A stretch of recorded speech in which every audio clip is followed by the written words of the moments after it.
Hello everyone, the Amazing Scooting Tales here for my first ever review of the 16-bit Pocket MD. Sorry for the glare. But yeah, I don't speak the language, but this is basically a portable Sega Mega Drive imported from Japan, as you can clearly tell by the writing there. Or, Genesis, as we know here in America. But basically, yeah, think of it as like a version of like the Sega Nomad.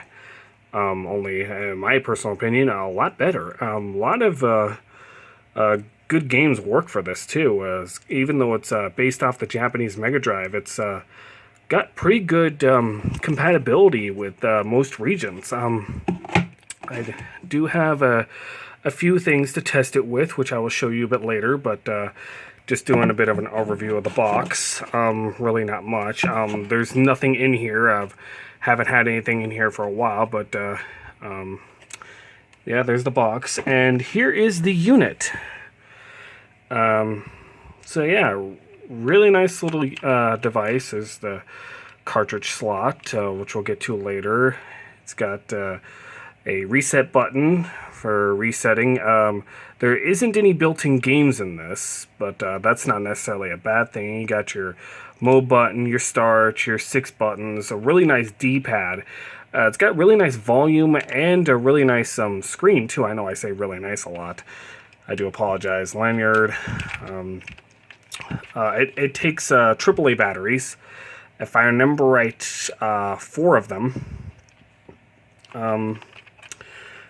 Here, let's see if I can manage to turn it on one-handed here. But it is backlit. Obviously, there's no cartridge in it, so it's not really displaying anything, but we'll get to that in a sec. If I can manage to turn this off. Here we go. Allow me to grab a cartridge here. Since it is based off the Japanese Mega Drive, what better choice to go with than the Japanese version of Sonic the Hedgehog 3.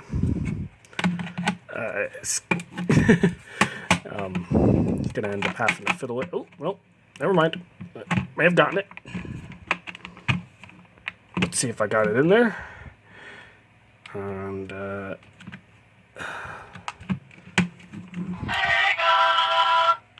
as you can see in here, it does work. Here, let me angle it down a bit. Sorry for the blue lighting. Trust me, it's not that blue in real life. Should probably turn that down a bit. As I've mentioned before, it is quite loud. One thing I should mention, as far as like the life of the batteries, it does last a while. I've estimated a good 4 to 6 hours at least on decent batteries anyway.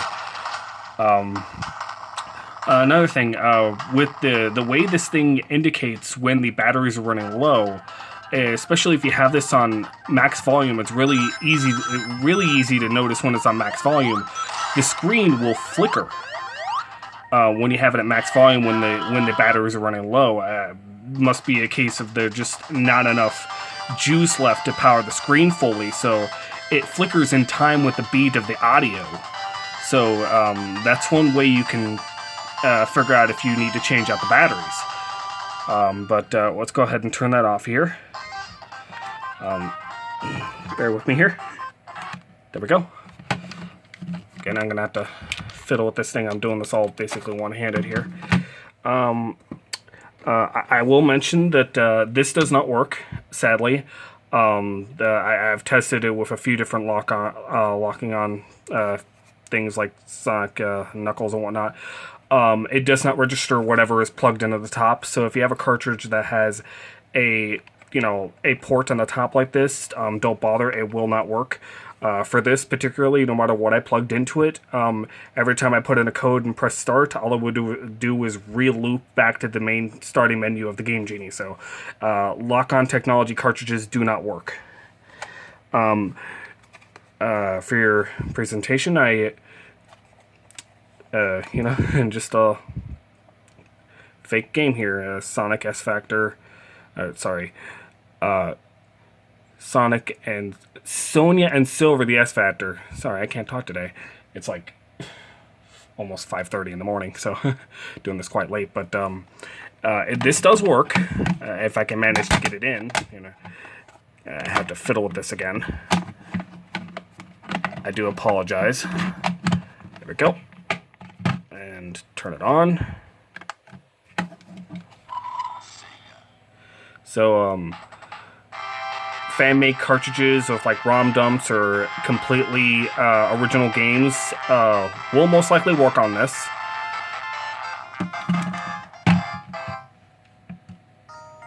Here, let me angle that better so you can see it.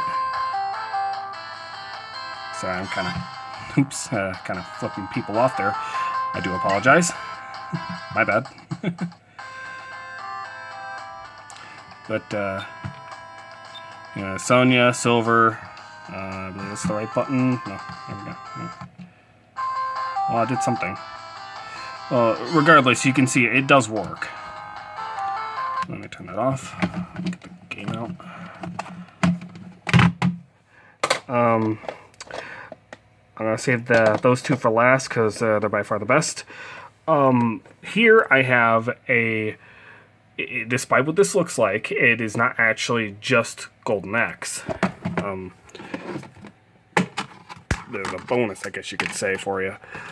This is a multi-cart of Golden Axe 1, 2, and 3, which is nice considering that Golden Axe 3 was never released here in the US in terms of the original cartridge. So I'll show you a bit here. I hope this video doesn't end up being too long. Here I'm fiddling with I wish there we go. There's another way of doing this, but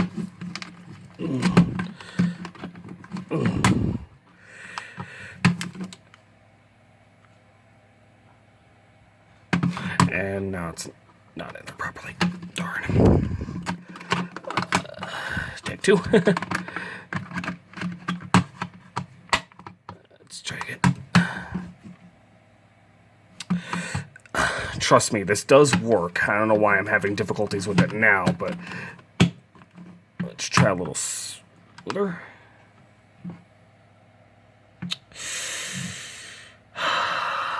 Bear with me for a sec, folks.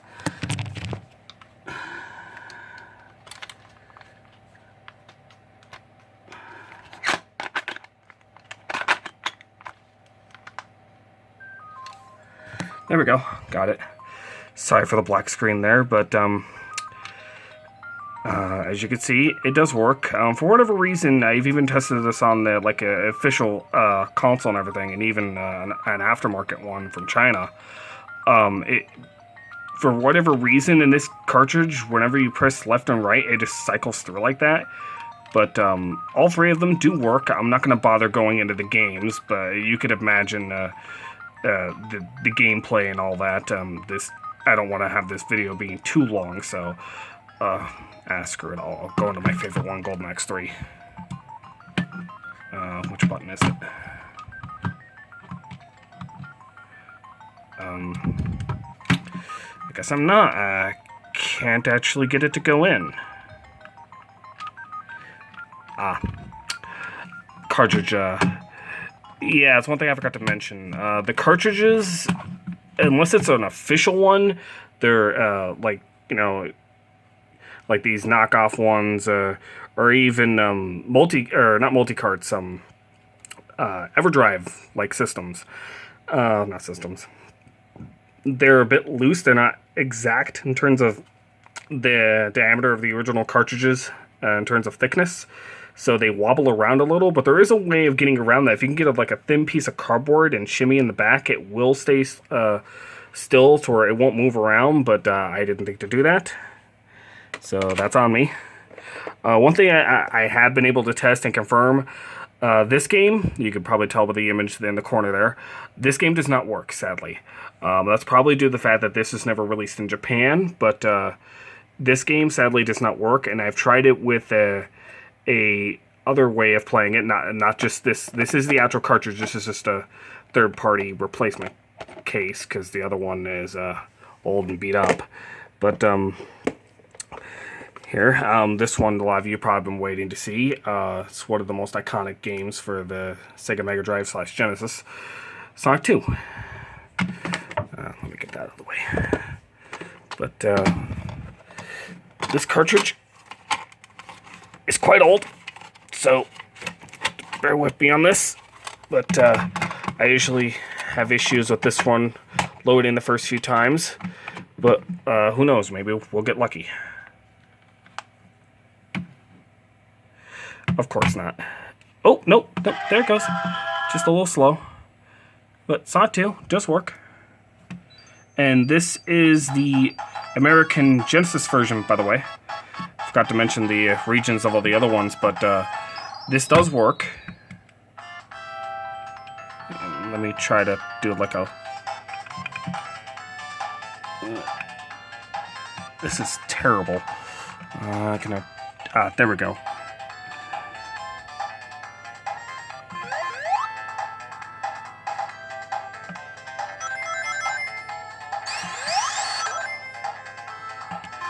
Sound quality is really good. It's on par with the original, and this is obviously, since it's the Japanese variant, it runs in 60 Hz opposed to 50 like the PAL variant. But sound quality is good, a lot better than those AtGames abominations. I have recently found out that AtGames actually fixed their 2017 flashback unit, but I'm still not going to pay the money for it. I honestly don't think it's worth it. I got so many other methods of playing these kind of games, so... But anyways, there's Sonic 2. By the way, I do have Sonic 1, but I'm not going to be showing that for the purpose of this video. I don't see it necessary. But for the last thing I want to show off here is, despite what this case is, this is actually though this is an EverDrive, so to speak, but it's not the Grits version, if I'm saying that correctly. It's actually a Chinese one, but it works for the most part. What they call it, Master System games do work on this, just not on this thing, sadly. But that's for a whole different reason. Generally, the Master System games, when it comes to these flashcards, EverDrives or, SD card cartridges, flash cards. Generally, the Master System games don't work for whatever reason, but they will work on actual systems, even the aftermarket Chinese ones, and even the ones from Mexico. But this one, it does work, and it's using, I think it's a rip of the original 3.0 firmware for the actual Grits one, but the innards are not as good. The battery functionality doesn't work. The region-free functionality doesn't work either. Sadly, I have to look into getting an official one, but it does play the games. It just won't save, sadly. And as far as the Power Ranger game, I ran it on this, and even the movie variant, and neither of them will work, no matter what version, whether it be the UK or the US or whatever. None of them work. But let's see if this will turn on. And let's get a good image of the screen. It does work. There was naturally no sound on this particular menu. Definitely an older style menu. But let's see what I had loaded last time. That's kind of funny. Yeah, this is for those of you who may be familiar with the YouTuber Phalis. He did a review of this quite a few years ago. It's basically a Russian fake of Lego Batman on the Sega Mega Drives. And it's interesting. As he pointed out in his video, the audio either works or doesn't. It's really a crapshoot. But sometimes I'll even play a 16-bit rendition of Star Fox's theme. But obviously, it's not wanting to load the audio well on here. I can't remember if it ran it properly on my real Sega Genesis or not. But so the flashcards do work. And if I could turn this off, there we go. So get this out here. So that's the 16-bit Pocket MD from Japan. this costed me about $110, so it's not cheap, but for something like this, you really can't expect it to be. Really nice quality. Oh, I should mention that there is an AV out. I believe that's right here. So it can plug into your TV and be used as an actual Sega Mega Drive or Genesis. Unlike the Sega Nomad, though, it does not have an extra controller port, so you can't, like, say, do 2-player off of this, sadly. But it is a really nice little unit. Really cool. I'm glad I got it. I used to have one of the Russian ones called the Festa Micro Drive or something like that. It had built-in games, but it died some time ago, and I got this as a replacement. But yeah, don't think I'm really forgetting anything. Oh, as far as the power plug that came with it, for those of you who don't know, Japan has the same audio plug, or not audio plug, power outlet plug thing that us Americans and even the Canadians do. So it's just the 2 prongs type thing. So if you ever wanted, like, say you live in America or Canada and you want to go to Japan, you don't have to worry about buying separate power adapters for any of your stuff. So that's nice. I don't think there's really anything else I could say about it. I've been wanting to make a video about this for a while because I haven't been able to find any reviews about this thing that are in English. Even on the Festa Micro Drive, most that I found were in, well, Russian, oddly enough. With a few exceptions of some other ones that looked like it, but had different branding. The only few 2 or 3 reviews I actually found were totally in Japanese, so I figured I'd take the time to finally get around to making a review for this for you guys in English. But yeah, not much else I can say. So yeah, thank you for watching. Have a good evening or morning or whatever time zone you're in, and hopefully I will talk to you guys later. This has been the Amazing Scooting Tales. If you like the video, like and subscribe if you want, or not. It really doesn't matter to me. And I'll talk to you guys later. See ya.